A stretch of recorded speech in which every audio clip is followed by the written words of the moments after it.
আসসালামু আলাইকুম everyone. I hope আপনারা সবাই ভালো আছেন। আপনাদের দোয়ায় আমিও অনেক বেশি ভালো আছি। সো আজকে কথা বলবো ইউরোপের সবচেয়ে কোন দেশের ভিসা রেশিও ভালো।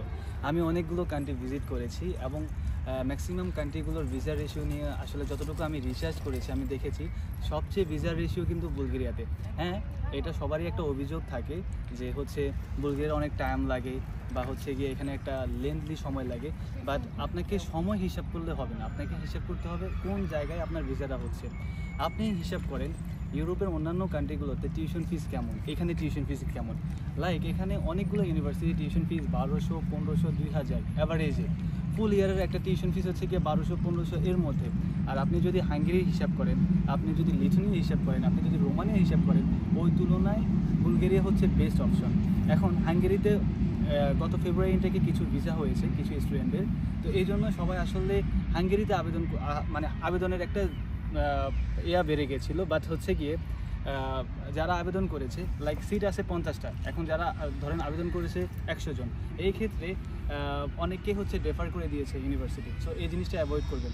এখন আপনাদের অনেকেরই কোশ্চেন হতে পারে যে হচ্ছে আমরা তো দেখলাম বুলগেরিয়াতে গত কিছুদিন আগে রুশ ইউনিভার্সিটি থেকে অনেক স্টুডেন্ট পালিয়ে গেছে বা অনেকের ভিসা রিজেক্ট হয়েছে।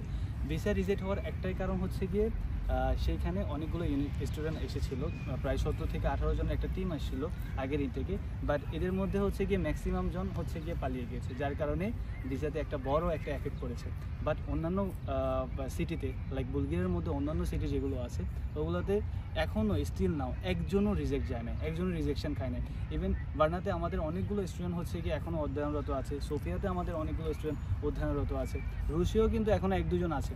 সো আসলে আমরা যারা বাঙালি আছি আমরা চাই যে হচ্ছে গিয়ে উন্নত জীবনযাপন, আমরা ইতালি, ফ্রান্স, অন্যান্য কান্ট্রিতে চলে যাই, যার কারণে আমরা হয়তো হচ্ছে গিয়ে স্বাবলম্বী হই বা আমরা হয়তো আমাদের ড্রিমগুলো ফুলফিল করতে পারি। কিন্তু আমাদের পরের জেনারেশন যারা ইউরোপমুখী তারা আসলে এগুলোর জন্য ভুক্তভোগী হয়। সো এই জিনিসটা অ্যাভয়েড করার চেষ্টা করবেন। এখন আমার কথা হচ্ছে যারা বুলগেরিয়ার জন্য আবেদন করবেন অবশ্যই আপনাকে হাতে একটা টাইম রাখতে হবে। আর বুলগেরিয়ার জন্য 62% নাম্বার আপনার অ্যাভারেজে যদি 3 পয়েন্ট সামথিং আপনার রেজাল্ট থাকে দুটোতে মিলে, লাইক এটাতে মেট্রিকে এবং ইন্টারে আপনার দুটোতে হচ্ছে মিলে 62% নাম্বার আছে, আপনার আইএলস লাগবে না, আপনি উইদাউট আইএলস অ্যাপ্লিকেশন করতে পারবেন। সো যারা ইউরোপে আসবেন চাচ্ছেন যে কোনো রিস্ক না নিতে, আপনার টাইম লাগুক বাট আপনার ভিসা হোক, যারা চাচ্ছেন তারা অবশ্যই বুলগেরিয়াতে আবেদন করবেন। আর আপনি যে কোনো দেশে যান না কেন লিগ্যালভাবে থাকার চেষ্টা করবেন। আপনি অন্য একটা কান্ট্রিতে যখন যাবেন তখন বাংলাদেশিদের জন্য আপনি যখন অ্যাসালাম মারবেন তখন এটা বাংলাদেশি, যেমন আমার জন্য যেমন এটা একটা ব্যাড এফেক্ট পড়বে, তেমন বাংলাদেশি যারা ওই দেশে যাবে অ্যাসালাম মারবে সবার জন্য একটা ব্যাড এফেক্ট পড়বে এবং ভিসার রেশিওর ক্ষেত্রে বড় ধরনের একটা ধাক্কা লাগবে। সো এই জিনিসটা অ্যাভয়েড করবেন। আর যারা এখন চাচ্ছেন যে বুলগেরিয়াতে আবেদন করার জন্য, এখনও কিন্তু ইনটেক শেষ হয়ে যায় নাই। অনেকগুলো এজেন্সি বলতেছে যারা হচ্ছে গিয়ে বাংলাদেশে কাজ করে, আমি নাম বলবো না, তারা অনেকেই বলতেছে যে ইনটেক শেষ। আসলে বিষয়টা এরকম না। মাত্র অনেকগুলো ইউনিভার্সিটিতে হচ্ছে গিয়ে আপনার ইনটেক চালু হয়েছে, এখনও অনেকগুলো ইউনিভার্সিটিতে রানিং। আবার এখানে একটা মজার বিষয় হচ্ছে গিয়ে অনেকগুলো ইউনিভার্সিটিতে টিউশন ফিস দেওয়া লাগে না। আপনি যখন ইউনিভার্সিটিতে গিয়ে পৌঁছাবেন, যেদিন এনরোল করবেন ওই দিন আপনাকে টিউশন ফিস দেওয়া লাগে। টিউশন ফিস তাও শুনেন কত, 1200, 1500 এরকম অ্যাভারেজে। সো এই জিনিসটা মিস করবেন না। আর যারা এখন হাঙ্গেরিতে আবেদন করেছেন বা অন্যান্য কান্ট্রিতে আবেদন করেছেন, ভিসার রেশিও তারতম্য বিবেচনা করে তারপর আগাবেন। কারণ যখন একটা স্টুডেন্ট রিজেক্ট যায় বা রিজেক্ট খায়, আমিও তো একজন স্টুডেন্ট, সো আমি জানি ফ্যামিলি থেকে একটা বড় ধরনের একটা প্রেশার থাকে, রিজেক্ট হলে অনেকগুলো টাকা লস যায়। বাট বুলগেরিয়া যদি আপনি আবেদন করেন এটা আপনার জন্য বেস্ট চয়েস হবে। আর যারা বলতেছে যে বাংলাদেশে এখনও পর্যন্ত বুলগেরিয়ান এম্বাসি আসে না, তাদেরকে বলতেছি এই বিষয়ে আমি খুব তাড়াতাড়ি একটা আপডেট দিব। আর আরেকটা বিষয় আমি নেক্সট ভিডিও নিয়ে আসবো, যারা মালদোভাতে আবেদন করবেন এবং কসোভোতে আবেদন করবেন।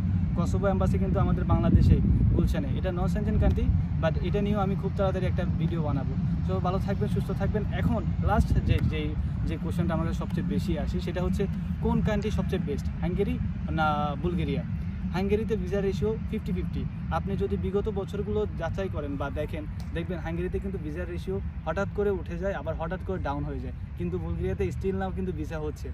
যদি আপনার কাছে টাইম থাকে, যদি আপনার টিউশন ফিস কম থাকে, সেই ক্ষেত্রে আপনার জন্য বুলগেরিয়া বেস্ট। সেই ক্ষেত্রে ট্রাই করবেন হাঙ্গেরি অ্যাভয়েড করার জন্য।